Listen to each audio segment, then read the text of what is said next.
are the chat room. We unstoppable, no be lie. You.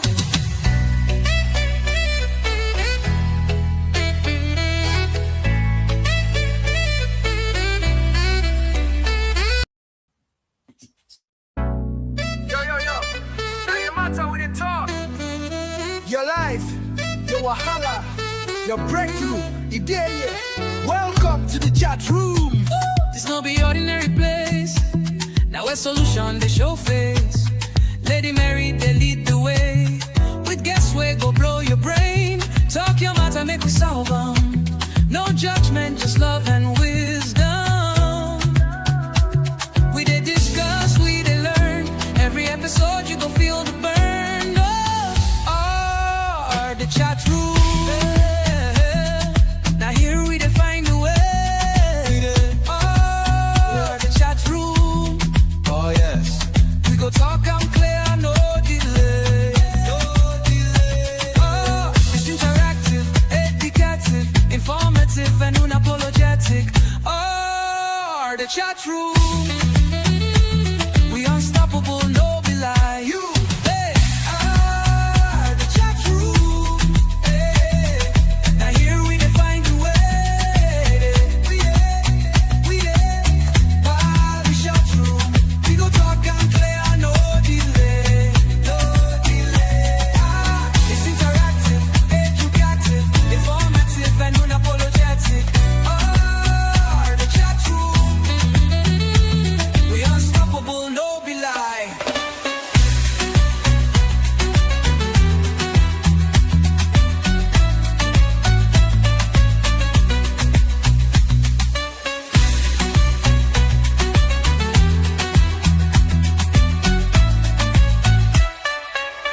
Oh, the chat room. Yeah. Now here we define the way. Oh, the chat room. Oh yes. We go talk and clear, no delay. It's interactive, educative, informative, and unapologetic. Oh. All right. Good evening, everyone. Good afternoon, morning, and evening to you all. Doc, can you hear me? If you can hear me, can you give me thumbs up? Yeah, Can you hear I me? can hear you. Perfect. All right. Good evening, everyone. It's happy Sunday. Today is the 19th. So soon. We are here back in the chat room, a platform dedicated to resolving daily life issues. Over here, we educate, we empower, and it's always our hope to bring about transformation to you and yours, as well as our very homes. And tonight, we have our medical doctor, Dr. James, with us. He is not a stranger to the chat room. So we are glad and privileged, honored to have him once again. We are discussing living abroad, life in abroad, the challenges that international students face. They face a lot of challenges. And, sometimes we don't always get to hear the details. All we see is, hey, he's a medical doctor. Hey, he's an engineer. But I believe that there are certain things that goes into becoming that international student. And so tonight, we see the need to have this important conversation.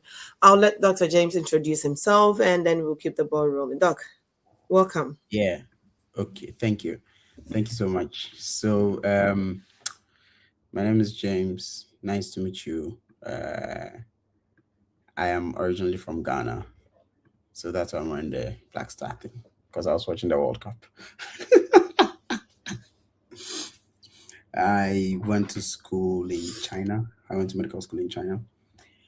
And then now I live and work in Malta. I work as a doctor and recently founded a healthcare company, Carriers. So, yeah, that's what I do. Are you going to hire me? Oh, I cannot afford you. So,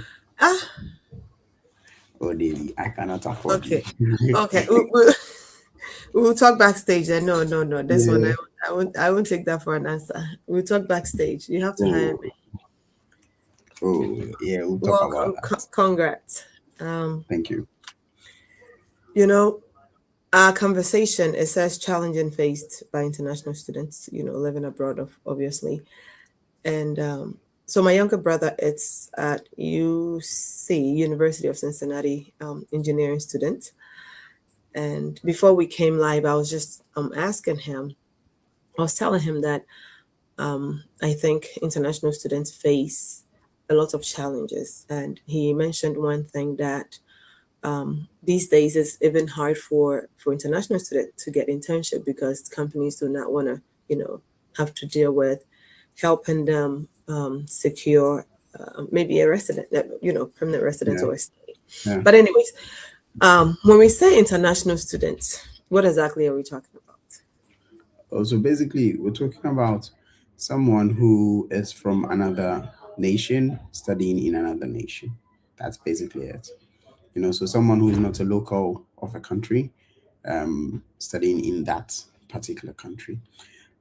It could be, just from a neighboring country, or sometimes you have intercontinental students where people actually travel from one continent to another just to study. What is the need? What's the need for one to? Do I need to explain, or it makes sense? Can you like Like explain? let's say what's the need.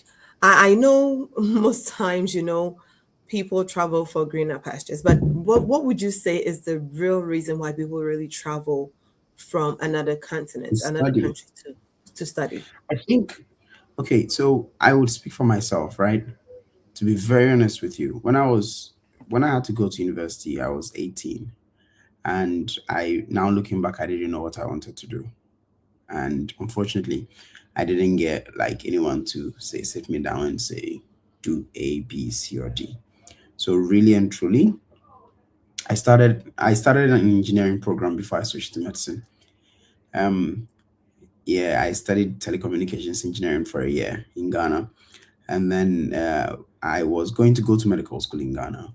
And out of the blue, I got the opportunity to go to medical school in China.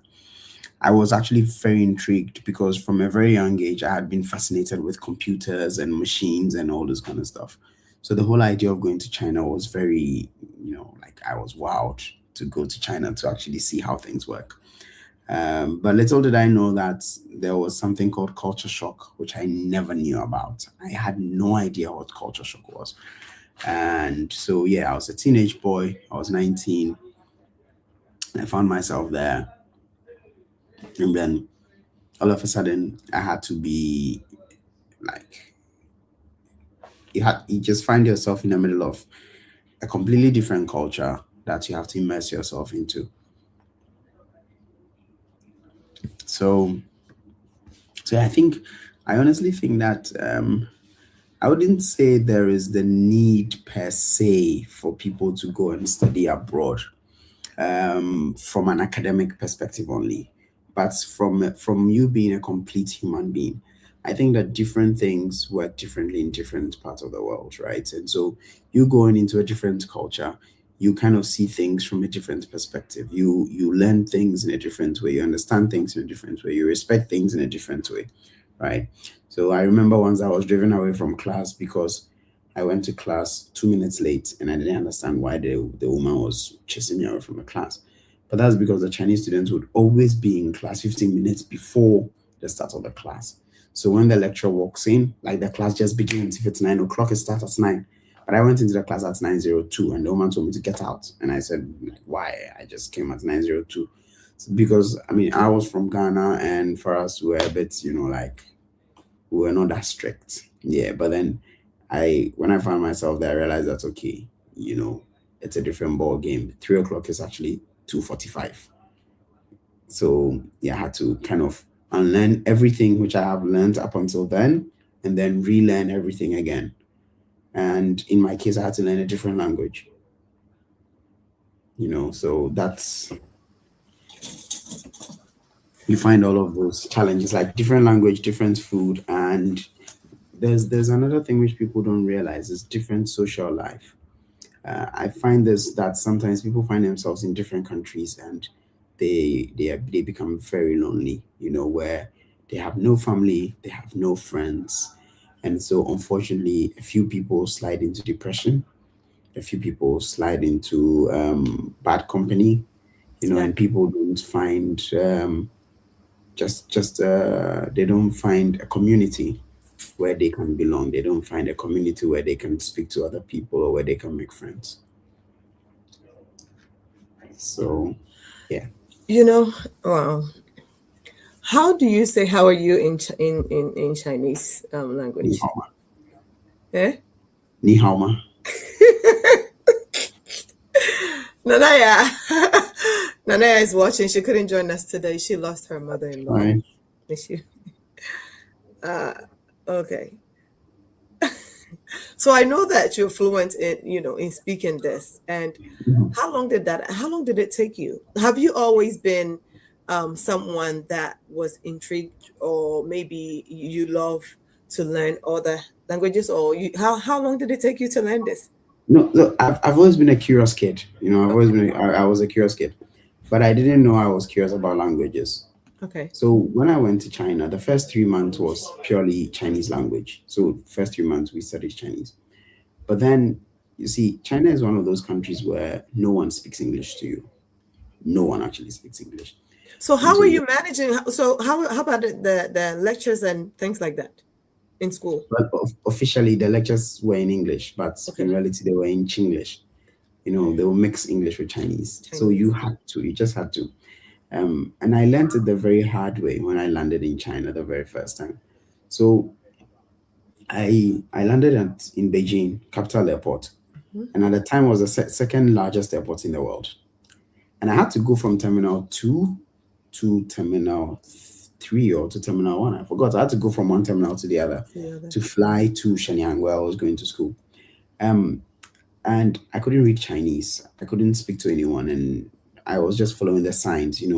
Terminal 1, Terminal 1, Terminal 1. There were the buses and the trains and the trams and everything. I missed it for some reason, so I ended up walking from Terminal 2 to Terminal 1. I walked for about 3 hours. I'll never forget. Yeah. And so I told myself that, you know what, I'm going to learn this language, whatever, so I don't have to repeat this again. Yeah. And so for us, you had to know the language to be able to buy something from the shop, Wow. to be able to pick a taxi, to be able to do anything. You had to speak Chinese because no one was speaking English around. So you just had to. Whoa. So Well, it came along like 1 year, 1.5, 2 years, you could communicate. But by 3 years, you would be much fluent in the language. Yeah. that's impressive. I the day you told me you spoke it, I'm like, oh wow. But But today I read the Bible in Chinese at church. you did. Yeah.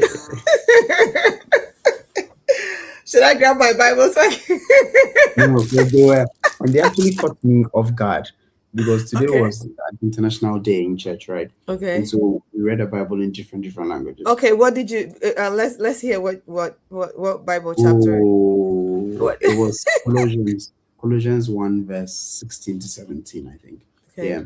And so all of a sudden, I was just sitting there in my corner, and one of the elders just walked to me and said, you can speak Chinese, right? And I said, yes. Why? And he said that, okay, so you read the Bible in Chinese. That was it. Yeah.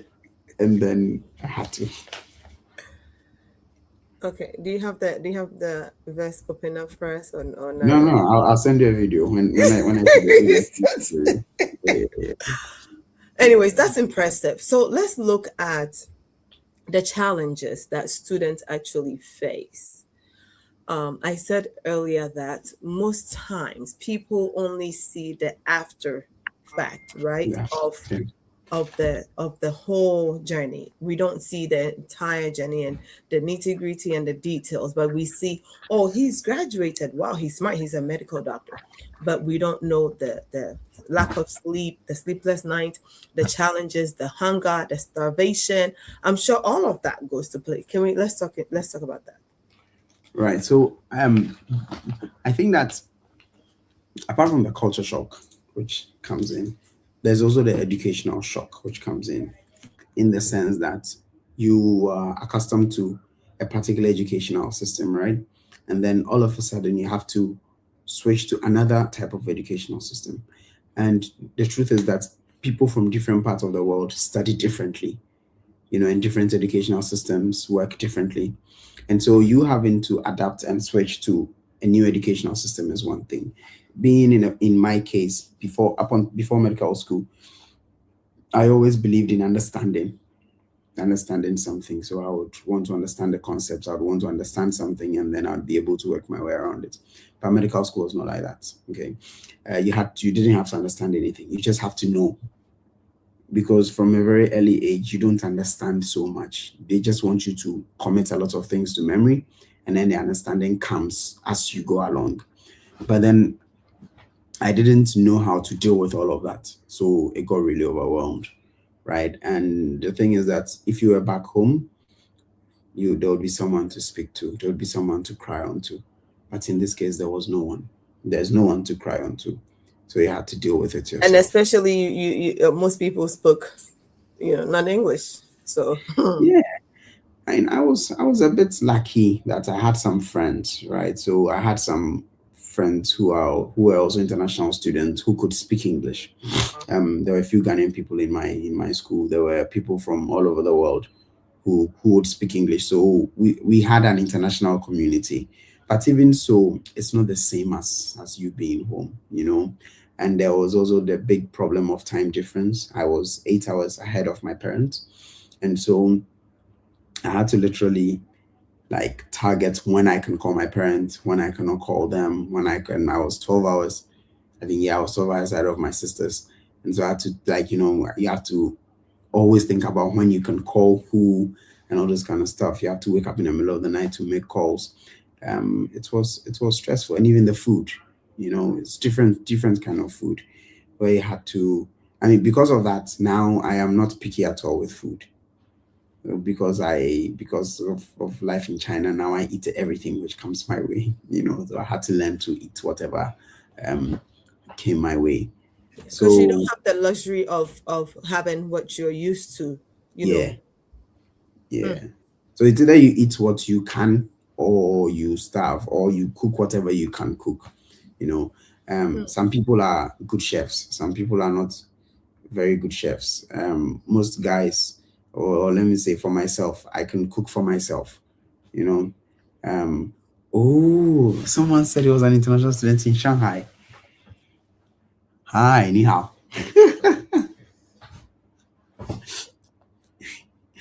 So yeah, you just had to make do with that. But also in China, we had these ICFs, which was International Christian Fellowships, and we had the International Student Unions. And so, anyone who was part of any of the International Student Unions or the International Christian Fellowships, it gave you a sense of a community where you had other friends, other brothers, other sisters that you could, ni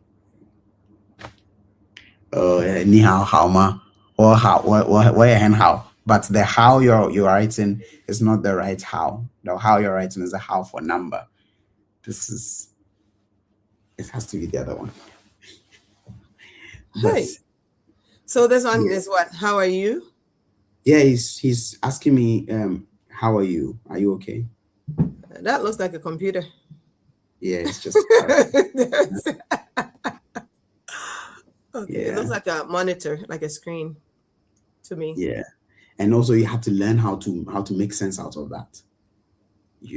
So you're coming from a place where you're writing ABCD, and all Yeah. of a sudden you have to learn about how to read. And I know people who went to school in places where people who went to school in places like Siberia, in the Hmm. in the deeper cold of Russia, where no one ever spoke a single word of English.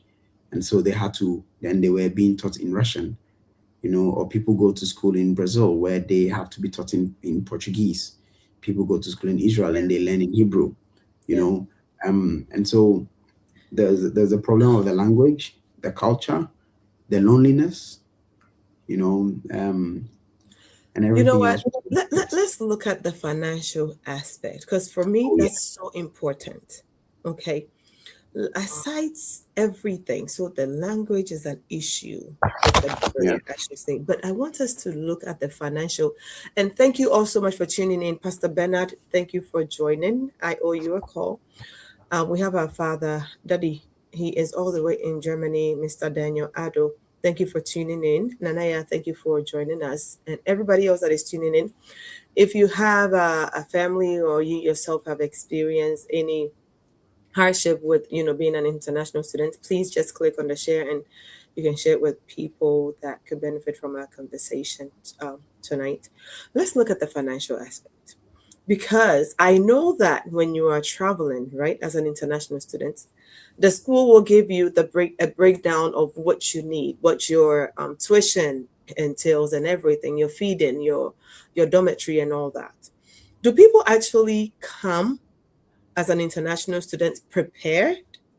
Do they come for prepared? I mean, with the exception of those that are the MP kids and Yeah. with the exception of that, do people come Yeah. prepared? So it's actually quite funny, right? In the sense that I come from a middle class family, I'd say regular Ghanaian family. So my parents took me to the airport. My mother was crying, usual stuff. I remember my father walked me up to the last point. He shook my hand and then he told me that good luck. And if you don't finish school, don't come back to my house. That's what he told me. I don't know if it was a threat or if it was. Like, goodbye. Wow. And that was because when on that same day we went to the bank, we went to transfer some money into my account, and then we did my Visa card and all Mhm. those kinds of stuff. And the woman at the bank was telling me that, oh, if you go and you think that you cannot make it and you think that it's too difficult for you, you can always change your program, blah blah blah. Mhm. My father said nothing, but when we got to the airport, he told me that, um, do I remember what the woman told me? I should let it go in from here and come out from here. so so there was me, and then there were people who sometimes some of the classmates had to contribute to pay for their tuition, right? And then there were people whose parents actually flew from wherever they came from and brought them to school, and then their parents would fly in every vacation to come and take them home, Wait, you know. so the classmates contributing money to pay somebody else's tuition? Yeah. Okay. So what I'm trying to say is that, like, there were people from all walks of life, Right, right. right? Yeah. So um I mean, I think that this is probably a parent problem much more than the student problem, because, well, in my case, my parents were paying my fees, but there were other people who were paying the fees themselves.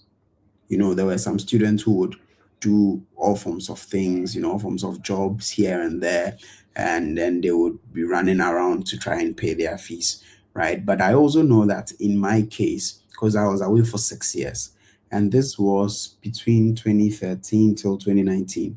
So the Ghanaian economy was doing this throughout that time. And so my parents were paying my fees from Ghana. So every time the exchange rate was affected, it affected them. So maybe they would do a calculation thinking that, okay, we have to pay X amount of money and it's going to be X amount of money, but then in a year it will be double, or it will be triple, or it could be anything. So I mean, there were times where, like, my parents were really, really complaining. There were times where I could feel the stress on them. So it's not an easy undertaking. I think God richly bless them for being able to do that for me. It's not an easy undertaking at all. It really is not. And then when you find yourself in such places, I mean, the cost of living is also another problem, where sometimes people we have this notion that once you go off as an international student, everything is going to be a smooth sailing thing, but it's not. As your brother was saying, people don't find internships at all. There are some companies who even do not want to hire you as an international student for an internship because they don't want to take on the responsibility of having to do with your paperwork. They will not tell you straight away that they will not hire you because of that, but they just don't hire you.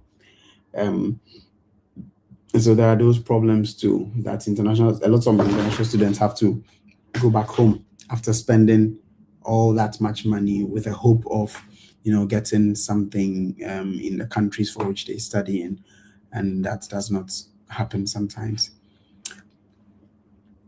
So yeah, and then the finances. There are people who get money from home all the time, and there are Mm. people who have to finance their own thing, and there are people who get the baseline from home, and then they have to top up themselves.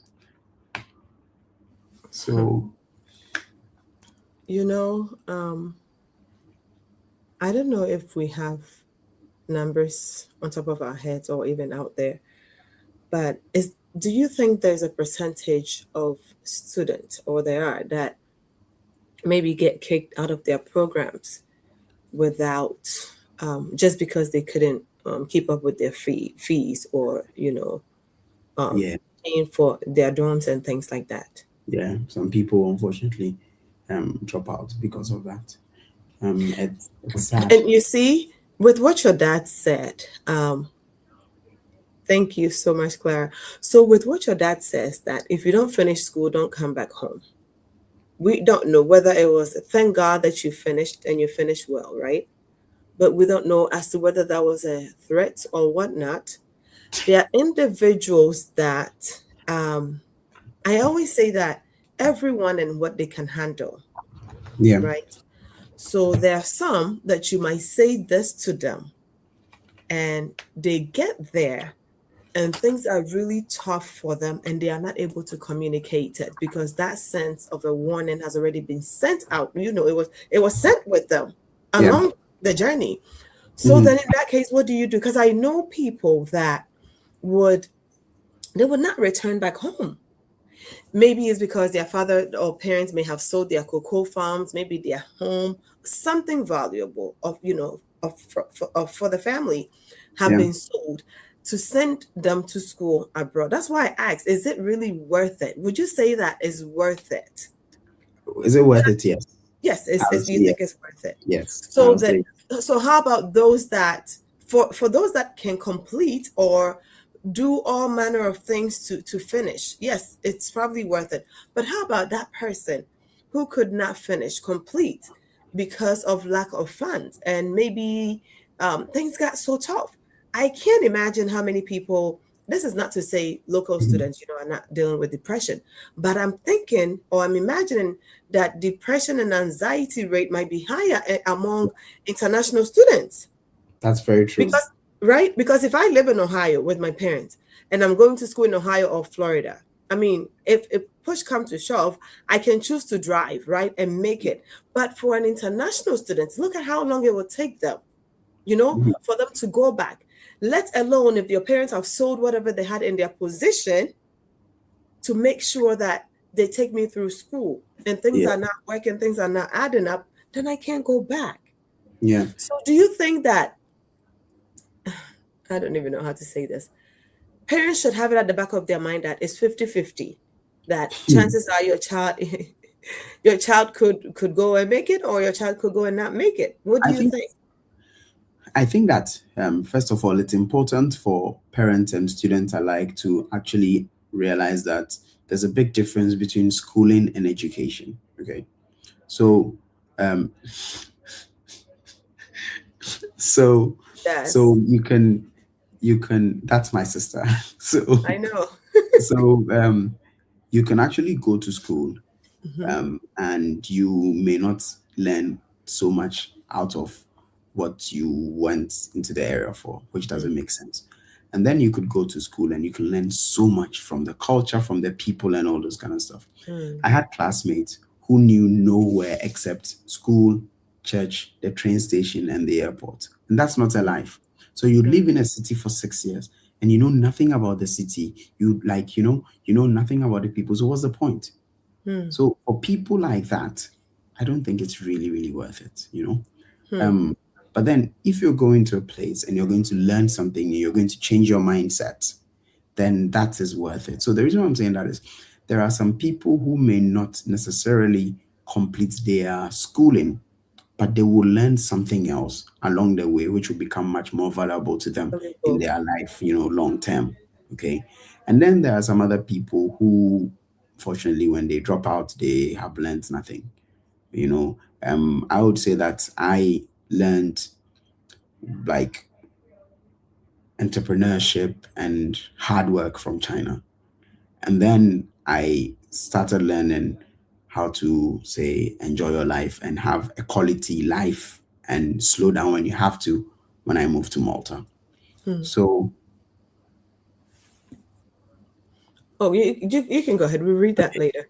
so I'll just say that you going up and down, and obviously I met you recently in Ohio, right? And now much when I became a bit older, I started like living between here in the US, and every time I am in a different country, I kind of see the different lifestyle. And so in all of that, in all those experiences, now I am trying to kind of draw a lifestyle which would be the best fit for myself, Mm-hmm. you know? And I don't think that that's something any school can teach you. That is something you learn as you pick off and As you go. as you Yeah. go along in these places. So I think it's important for the individual to also be open to Open kind of, minded. yes, So to have don't just go to. I don't mean to cut you off. Don't just go to school, no but no don't also just explore. yes. Explore. Go and learn. Not Learn. just Yeah. school, Yeah. Yeah. but Yeah. learn everything you see, you know, learn, like just learn, just be open to learn because you never know. And for not to deviate from your thing, there was a girl in my class who actually jumped out of her window, unfortunately. So A Ghanaian no, she or was just from, foreign? She was a foreign student too. yeah, she was an International African. I student. think she was from Zimbabwe or Zambia, one of them. So So there she was were an these, international student. yeah, she was an international student. Okay. There were these laws that you cannot fail for more than once in my school. Okay. So you needed to complete the course in 6 years. So the maximum you could take was 8 years. You cannot use more than 8 years. So if you fail a grade and you fail another grade, you'll be kicked out. They had some funny laws. And she had already failed one grade.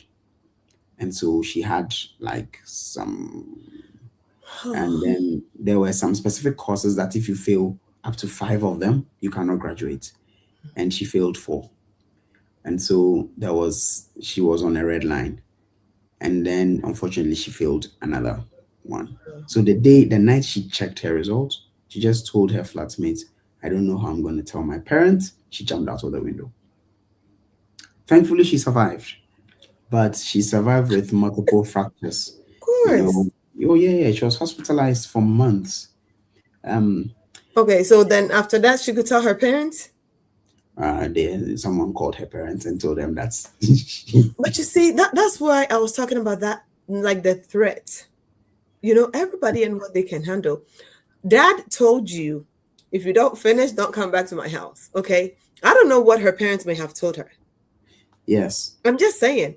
So I don't know what. So I think that to parents too, though, I will think that when you're sending your child off to school, maybe parents should also have a fair idea of what the child is also getting themselves into.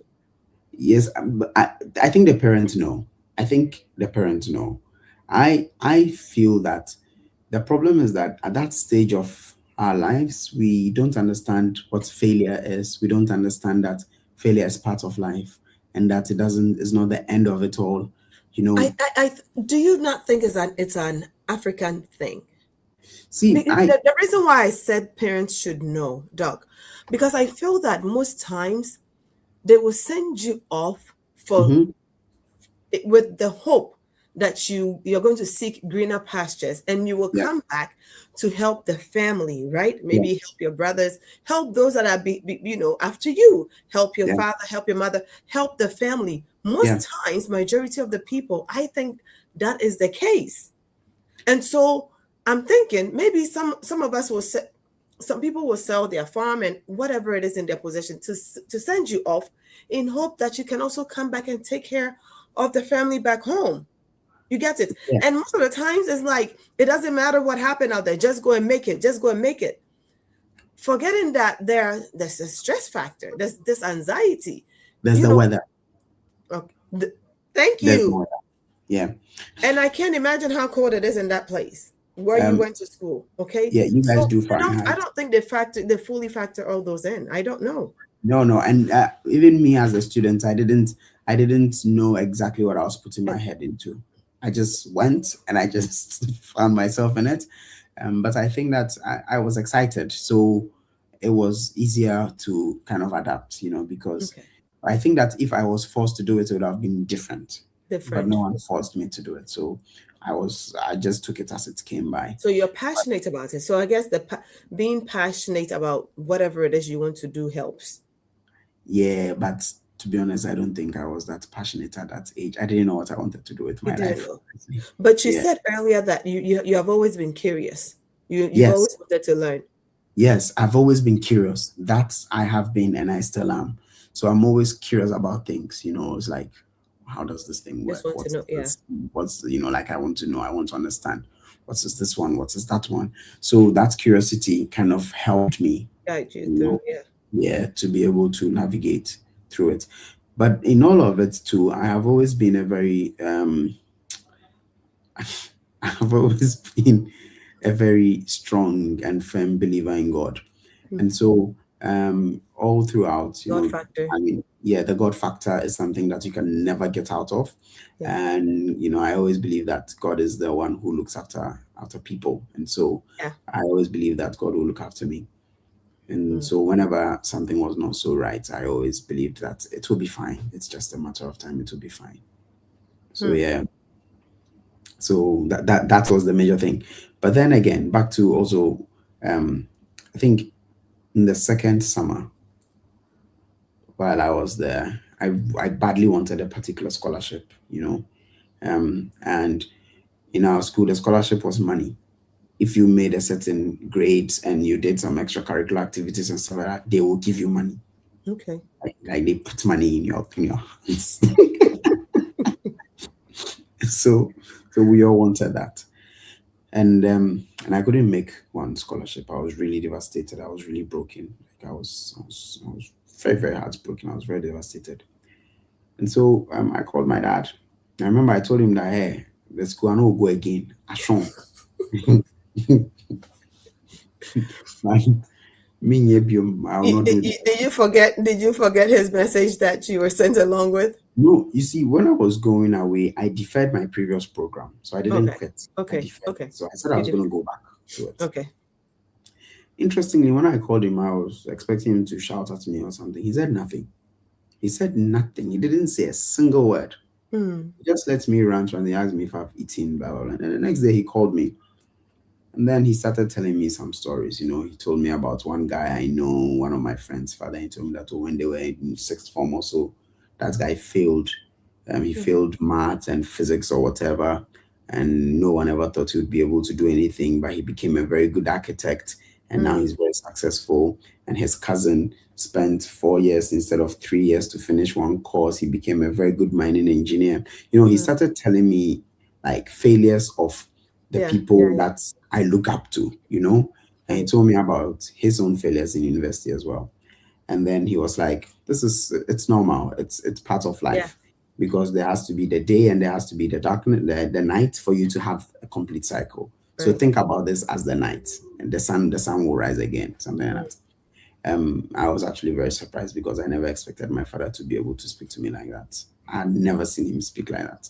But yes, I think from that point, I understood that, some things you'd have a few challenges here and there, but then at the end of the day, you'd be fine. And one thing that I have not said so far, all throughout my medical school, Hmm. my sister Clara would talk to me every single day. Clara Hmm. spoke to me every single day while I was away. Every single day. There was not a day that we didn't speak. We spoke every day, every single day. So Clara and I think I don't even know when we stopped, but for a very long time of our lives, we've been talking every single day. So even though I was away from home, no, I think that for me, my sister also leaving home at a very early stage was something that I had seen. And so it wasn't so Yeah. scary for Yeah. me. She left home also as a teenager. Clara left home when she was a teenager, and then she also went abroad. And because of that, like she used to tell me stories and she used to tell me everything which was happening. And so, you're also looking forward Yeah. to it. And originally I wanted to come to her, and then I ended up going to another part of the world. Mm-hmm. And so it was, you know, I think she probably had it much harder than I did because there was no one that she could talk to. Right. Right. But I had Right. her, Oh, yeah. so she was always, I mean, Clara had always been an emotional support. And, I had my I sister. think Clara generally, um, she's a mother.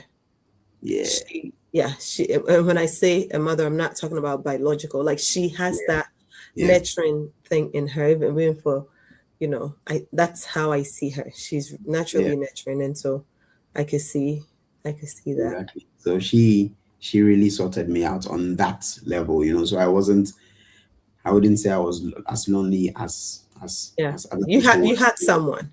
I had You had someone that someone. I was talking to all the time. So that's really helped. And also considering that she herself left home as a teenager, so she understood a lot of my Yeah. struggles and a lot of my hustle. And so she really helped me. And Clara would pass down a few things to me here and there. Like if she wanted to buy a new phone, she would give me the old phone. As a student, I wasn't, I didn't have enough money to buy like Yeah. phones or computers or stuff like that. So I was feeding off everything from my sister. Like whenever she bought a new thing, then I would take the You old take one. the other one. Yeah, yeah, yeah. So that's how I survived with it. So yeah, Clara, God richly bless you.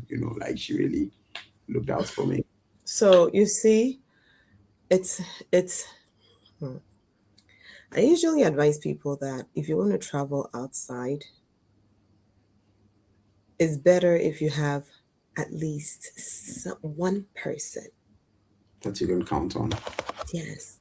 Yeah, This is not to say that if you don't know anybody outside of your country, your home country, you can't travel. That's not what I'm saying. But it's refreshing, or it brings a sense of relief when you have someone, yeah, at least that someone that, even they may not be giving you money every day or every month, right? They may yeah, not be able to pay for your tuition or your dormitory, but sometimes just having that extra voice that tells you everything is going to be okay, that shares in their experiences with you, that it doesn't mean that your journeys are going to be the same, but at least they have a form of experience where they can tell you that story, so that when you find yourself in a hard place, you can look back at this and say, and probably kind of encourage yourself, yeah. to them. I think that's so important. But you, if, even you with Clara, right? And Hmm. then people that you mentioned, the Christian team and all of that, friends that you may have had. Imagine someone that goes to a place and knows no one. Someone told me this, that he believed that he's a Ghanaian, that when you come to school as an international student, you should do all you can to stay away from Ghanaians because they are troublesome. Have you heard of that statement? And if so, That's not true. what's your take? Go ahead. That's not exactly true. You see, the thing is this. In my case, Okay. right, there was a trend during the time I was in China that a lot of Ghanaians were sending their children to school in China at the time. So you actually didn't know who was who. We're all friends. And then now that we are older and we're out of school, now I am beginning to realize the importance of the people I had in school, the people I had as classmates. So I was from Ghana, and the Ghanaian people that I had. What happened is that we all scattered across the world. And because of the people I had, the people I know, and the people I got to know, and stuff like that, now, as of today, sometimes you need something in some country somewhere. But then you know that, oh, Charlie, I know this person who is working there. Or I know this person who is working for WHO in East Asia, so I can speak to him. I know this person who's working here. I know this person who is this. I know this person whose father is this. I know this person whose husband is this. I know this person whose wife is this. So there's a particular network that you build just by being in those circles that you don't necessarily have to take for granted. With that being said, you also have to know where you're coming from. Okay. And so my parents are not politicians. My parents are not government officials. My parents are just regular, normal people, right? And then you would have the kids of the government officials and stuff like that. They lived a particular type of life. Some of them were regular people. Some of them too were not. But you have to know where you come from and who you deal with and how you deal with. You don't just have to go and follow everyone blindly. So I think it's a matter of you being wise at home and you knowing where you come from and what you're out there for. It is very true that sometimes the Ghanaian community has bickering and like gossips and here and there and stuff like that. That's actually very true. But then if you know how to get about things, you just stay out of the drama and do your thing, but just stay out of the drama, and I think you should be fine. Because you have if you like, so yeah. Maybe that person had a bad experience. So Probably, because yes, of that, probably. yes, and so because of that's his I've had sometimes. people. I've lived in Ohio for maybe 23 years now. Wow. And prior to that, I used to live in Minneapolis. But about maybe 4 years ago, people would see me and ask if I'm still in Ohio. I'm like, yes, I am. I live around where I live. I mean, I live within The people, community. Yeah. but people hardly see me. It's maybe church or maybe right here that we're in the chat room, maybe we are live. People, I pick and choose the things I partake in. And I think that's really, really important. Very, very important. It's not everything that you have to jump on. And I guess have a purpose, have a plan, you know, don't just jump into anything just because. Because yes, I believe that our people, we're all human. We can all be troublesome. But if you have a purpose, then you'll be able to pick and choose wisely, Yeah. for wise things for yourself. So Mr. Adu was saying that he said he's confused on why the Ghanaian, let me see, why the authorities in Ghana makes it difficult for students to get admission in Ghana. But after finishing from outside Ghana, the authorities feel proud of them in Ghana. Said, can you explain that? I think Yeah, that look, and I think he's right. He's right because people go to school from out. People come to school outside and they go to Ghana, and it's like, they're being treated differently. Why is that? well, I think that there's a particular can-do spirit that you learn from outside. Okay. That Ghanaians generally were very laid back people. So why can we factor those things in our own school, in our own schools? And I think that our environment is not very enabling. You see, yeah, our environment is not enabling at all. Okay. If a Ghanaian kid growing up says that they want to do something out of the mainstream stuff, I mean, they could be very clever at whatever they want to do, but the environment itself is not enabling. You see. I'll let Oh, you I'll let you come back to this. A young man, I think a few months ago, we had the Gen Z talk yeah. in the chat room, and one of the pastor's kid, he said his brother told the parents that he wanted to become a musician. A musician. Yeah. That's fine. That's okay. No, but for a typical Ghanaian parent, do you know what that means? Uh-huh. So, Go ahead. yeah, Kylian Mbappe, the French guy, the captain of the French Yeah. team. His father is from Cameroon, if I'm not mistaken, right? And when Mbappe was growing up, he had to choose between playing for Cameroon or playing for France. Yeah. So his father went to Cameroon and told the Cameroonian Football Association that, look, I have a son. He's very good, like he's super good. These are his videos, blah, blah, blah. Put him on the national team. They didn't. They actually asked him to, sort out some people, pay some monies here and there. He said, okay, thank you very much. And he left. He didn't do it. He went to France. He didn't even have to pay for anything. They saw the boy, they saw pure talent, they just took him in. Now Mbappe is about 26 or 27. He's the captain of the French national team. Yesterday night, he broke the record of the highest number of World Cup goals ever scored. So that's an enabling environment. You see, Yamal, Bukayo Saka, the guy who plays for England, he's originally from Nigeria. He said his teacher told him he'll never amount to anything. He just told his teacher, look, I don't like studying. I just want to play football. Okay. Lamine Yamal, same thing.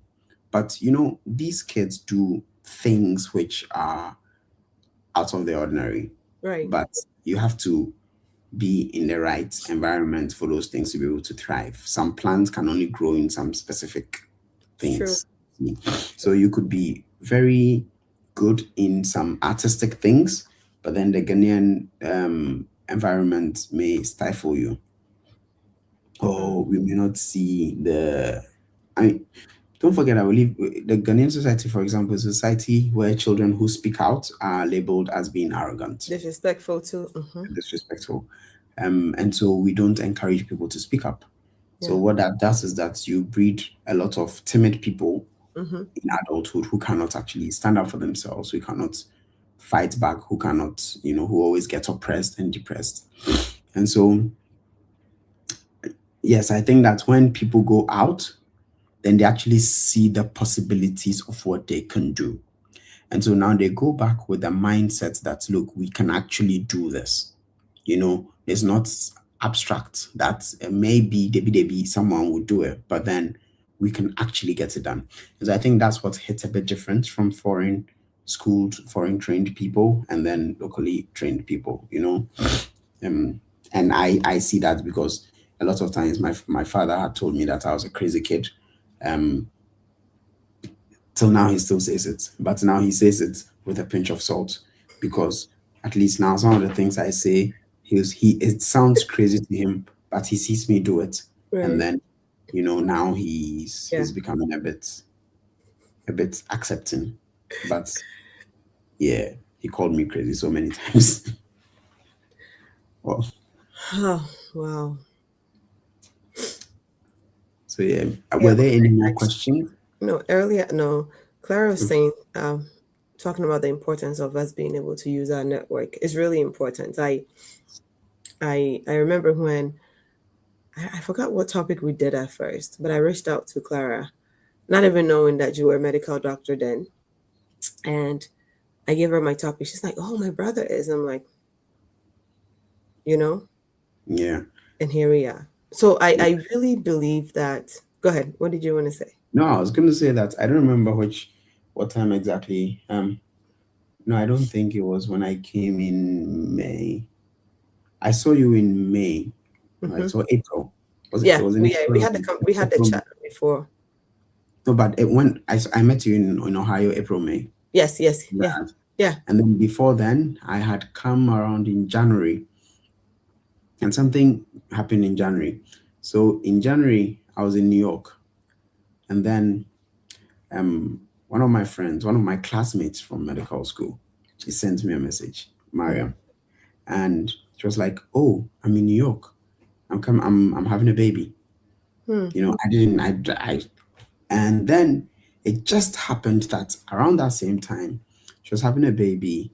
And the person who was going to look after her, like to have the baby and stuff, called out sick some 2 days or whatever. And so she was stuck.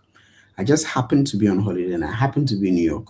So what did I do? I canceled all my plans for the day and I went to the hospital and I was with her that day. And I called another classmate of ours, Big K, who lives in upstate New York. And I was like, "Yo, Big K, do you know what?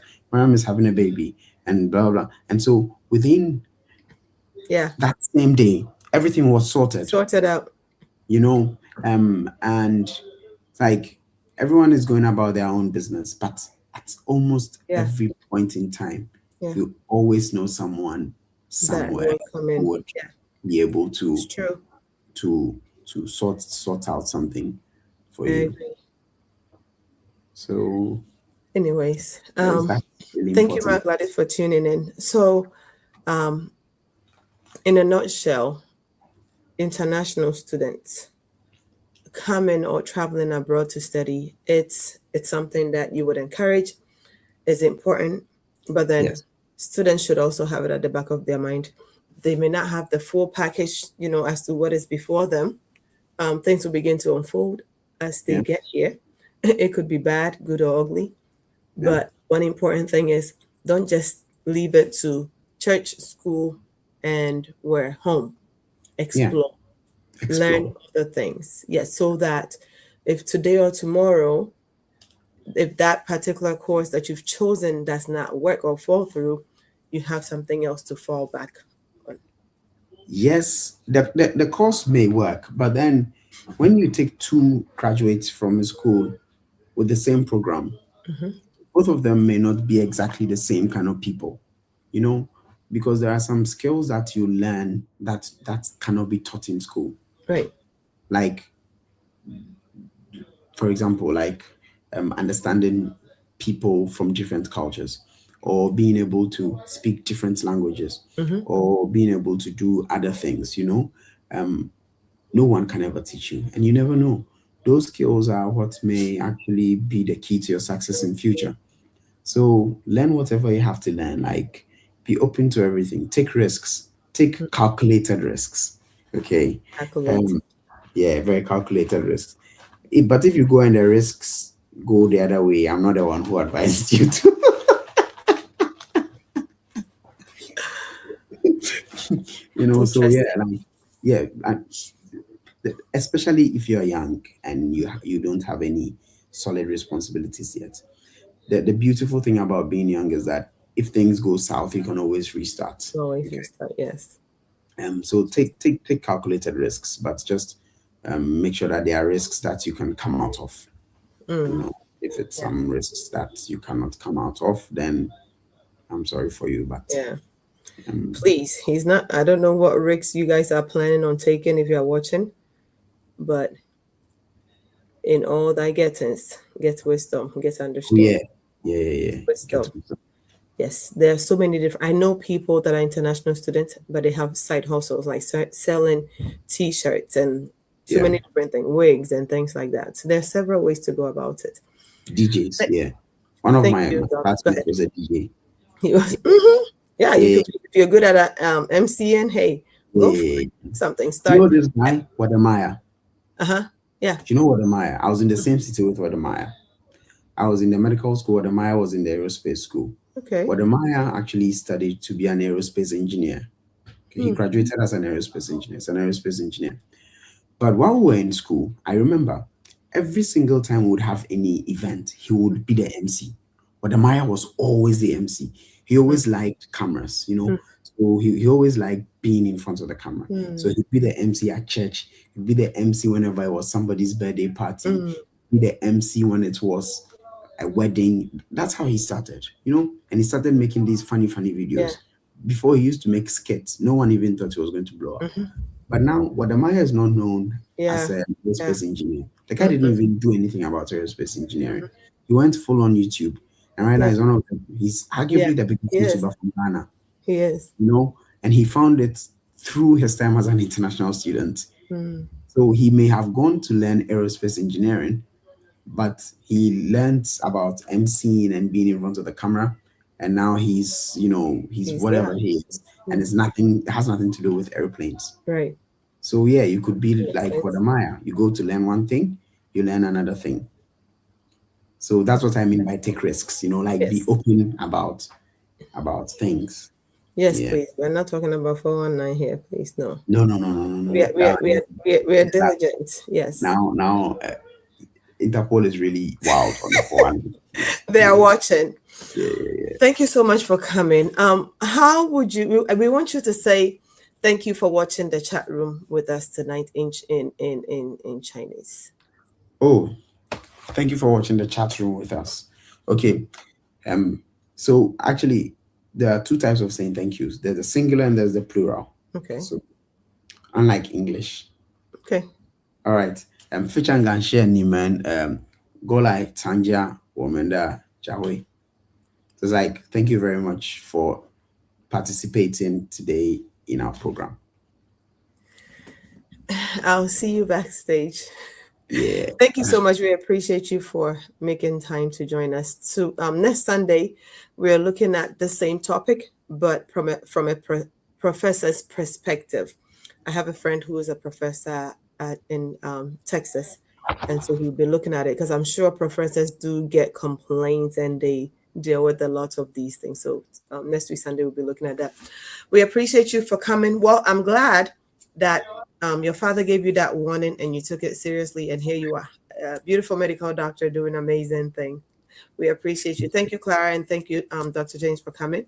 If you're just tuning in, please share our live broadcast. Tonight, we're talking about international students and the challenges they face, and we had our amazing doctor, Dr. James Eko Annan, with us tonight. As always, informative, educative, pretty impactful. It's our hope to continually bring about transformation to you and yours.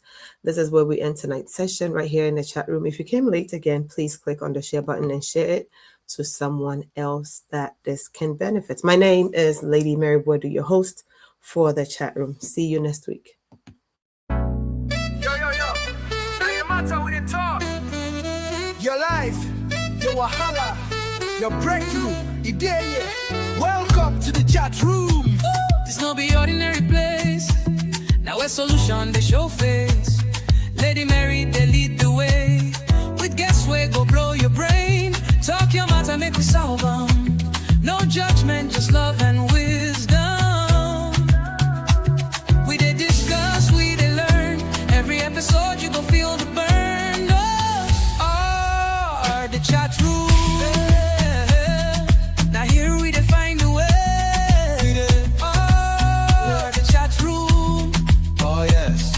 Go talk, I'm clear, no delay. No delay. Oh, it's interactive, educative, informative, and unapologetic. Oh, the chat room.